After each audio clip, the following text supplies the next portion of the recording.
Hello, friends, and welcome back to r/ProRevenge.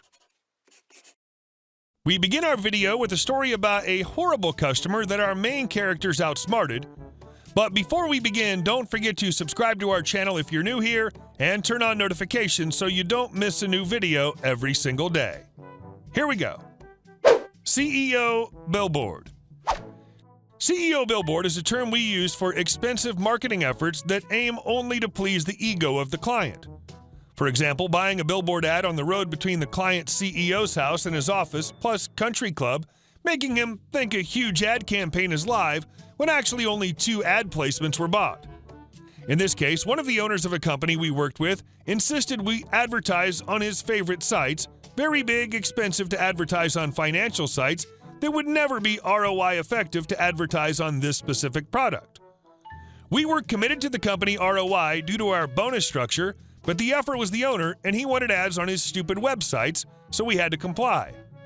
Long story short, we've isolated his zip code, home and work, mobile device type, and a few additional unique identifying data and used the advertising platform targeting capabilities to target only users that match this unique set of parameters. This B-turd got his ads every time he went to his favorite sites and couldn't be happier. And our second story. Cuss me out, lose your business. This goes back several years, but it's still my best pro-revenge story to date. I was the manager and DJ at a local club in a small military town and was instrumental in making it the busiest place for 100 miles. We did a Wednesday ladies' night that regularly drew 600 to 800 people each week and about 400 to 500 people for Friday night. Since this was a small town, there were blue laws that prohibited Sunday sales, so we had to close at midnight on Saturday. The club was so popular that 2 other clubs in the area were forced to close down due to lack of sales. The last year I worked there, we did over $750,000 in alcohol sales and were taking in approximately $8,000 at the door on ladies' night. As DJ, I was instrumental in bringing in the crowd and had gotten very good at my job. I knew how to keep people dancing and how to empty the floor to get the crowd drinking. We also ran karaoke on Thursdays since it was notoriously slow that night. Now, I should state that some of the karaoke equipment was on its last legs and had some serious issues that I brought up to the owner on several occasions. Dance floor lighting was installed by me since he was too cheap to hire a licensed contractor. I bring this up because it's extremely relevant to the story. One Thursday night, I had again told the owner that the amp for the karaoke equipment was not working right, and I had to boost the volume to get enough sound out. During the course of the night, we had to switch back and forth between the karaoke and regular music since there weren't a lot of people that night. During the course of the night, I got a little sidetracked and forgot that I potted up the sound and switched back to regular full music at full volume. I quickly dropped the levels and went back to work. That's when the owner, let's call him Dick also happens to be an alcoholic, came to the booth and proceeded to cuss me out very loudly in front of about 50 people, then walked away. I was floored and turned beet red. I'd never been spoken to like that in my life and wasn't about to let Dick get in the last word. I was going to explain to him what had happened and see if I could get him to get the system fixed or replaced like it should have been long ago. I put in a mix CD and stepped away from the booth to talk to him. Me, can I talk to you? Dick, no. I want to tell you, get back in the effing booth and do your job. Me. I went back to the booth, packed my CDs, about 800 of them, and walked out. I had another job the next day. 3 days later, the local fire marshal got an anonymous call about the electrical wiring for the dance floor lights. Seems they were all wired using extension cords. This was mandated by Dick, which happens to be against code. The fire marshal checked up on it and gave Dick 30 days to get the electrical wiring up to code or be closed down. Since I was the one that had the music and knowledge of how to keep the place hopping, when I left, the place pretty much died. Dick had peed away most of his money on his side chick and trying to keep his floundering restaurant afloat. Since he didn't have the funds to correct the electrical issues, he was forced to shut his doors 30 days later. As a side note, his wife found out about the girl on the side and took pretty much everything else he had. And our last story. Long game karma on a nightmare boss. This story starts in the year 2013 when I'd received my first job in healthcare. I was doing HR for a facility. It was a part-time gig, willing to train. Sounds like a dream to just in a 20s me, and had all been fast food and customer service prior. So needless to say, I was finally getting my breakthrough. Walking into the office first day, I met my new boss. She seemed pleasant enough, nothing to worry about. She just seemed happy to finally have an employee. I was eager to learn and very smart. I perfected the paperwork side within a week. She told me how impressed she was and encouraged me. After that week or so, the dark started to slip out. It started with little comments about how small and tiny I was and how she could just pick me up and throw me. After a month or so, it started escalating into, "You only got hired because you're cute and young." Side note, my administrator was female and straight. She would continually find different ways to bring me down about being skinny, attractive, and young. She then started to pin her errors in her work on me, which usually backfired. Keep in mind, this was a tiny office that she had arranged to where my desk faced a wall and her desk faced the back of my head.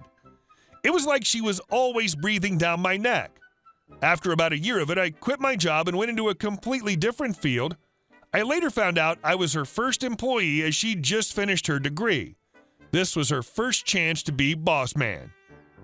About a year after I quit, the new administrator asked me to come back in a better position with higher pay. I asked if she still worked there, and that's when he told me the story. They had to walk her off-site. She had not been doing any of her job duties, and after I left, that had become apparent to the company. They let both the administrator and her go, but only she had been walked out. I guess it didn't go smoothly. He was calling because he'd heard of how well I did and how she directly caused my leaving. It was no secret in the company. I accepted that position and worked it for about another year. I then moved on to an even better one somewhere else. Sounds all great and dandy, right? But wait, there's more. So I've been in this new position at this completely unrelated but still a nursing facility for about 2 years. I'm part of the interdisciplinary team now. I'm one of the boss men. Life is great. But then she appears, not as a boss man, but a nurse. This was completely unrelated to her prior degree. Also really karma of all the places she ends up at my work. Well, I'm a naturally loving, nice, and understanding person, so when I see her, I let bygones be bygones. Years have passed and we're both adults. I figured things would be different. I'm not a direct boss of hers, but I am her superior now. There are no issues for about a month, and then all of a sudden, all of my employees start getting weird warnings and talkings about how they're improperly doing things. Keep in mind, it was only ever on my days off that she would have these issues with them. So the battle began again. But I knew a lot more this time around.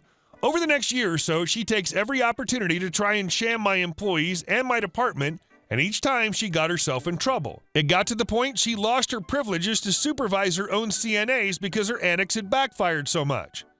Now to the present, 4 years into this job. About a week ago, I accepted a new job with a very lucrative company that'll train me to be the next regional GM of all the administrators. So basically, the opportunity that makes careers, and they'll pay for me to get a full education and trained in their very established named company. Finally, my sweet revenge. OP is me, Karen is her. Out in our company smoking area. OP, it's crazy to think we've worked together so long now. 5 years off and on. Karen, yeah, we've seen some crap together. Yes, she's always vulgar. OP, I remember you just graduated school back then. That was your big break, wasn't it? Your kids were finally in high school and they were doing so well. She never told me any of this. I heard it through the grapevine. Karen, yeah, that was a waste of $60,000. I never could find another place that would hire me. She screwed over the last company so bad it sold 8 months after I quit. The new company was the one that hired me back. OP, oh, I always wonder why you went back and got your nursing degree. I never asked, but I already knew she'd been shunned from the industry of dealing with money. Karen, well, had to pay back all that debt somehow and then pay for the kids' college, so nursing seemed right. She'd been a CNA for years before finishing her bachelor's. OP, I thought your son had dropped out and ran away to dad's. Also, that new school means you're now like $80,000 in debt too. Karen, who told you that? OP, doesn't matter. I'll see you inside. Before going out to the smoke break, I'd sent out a mass message to all my employees and most people that worked there. They all loved me and I had most of their personal numbers from a fundraiser that I'd thrown for my employees. I waited, so she basically walked 10 steps behind me and had to follow down a long corridor of offices as I started being congratulated by all the staff. This, of course, gave me the opportunity to gush all the details of this amazing opportunity right in her face. I'll also get that chance for about the next 20 days, as our facility requires a 30-day and employs a lot of people and everyone knows me. From residents to management to the corporate GMs all the way to the main owner. What can I say? I'm friendly. Let's recap some facts. She has 80 plus in debt, plus her son's debt too, 1 failed bachelor's degree, 1 marginally successful certification, no supervisory provisions, and no prospects. Most companies won't hire her due to the shutdown caused by her. I started in this industry with no formal education. I have no student loans. I'm fiscally stable and not quite 30 yet. I'm getting ready to enter a program that'll pay all the way to a master's and wants me to control the region within 2 years. So within 6 years of starting, I've already surpassed her fiscally. Within the next 4 years, I will be her boss's boss's boss. Oh, life is good sometimes. Not too bad for getting hired on my looks alone and being idiotic and young. Hey guys, thank you all for watching the video. I'll see you in the next one.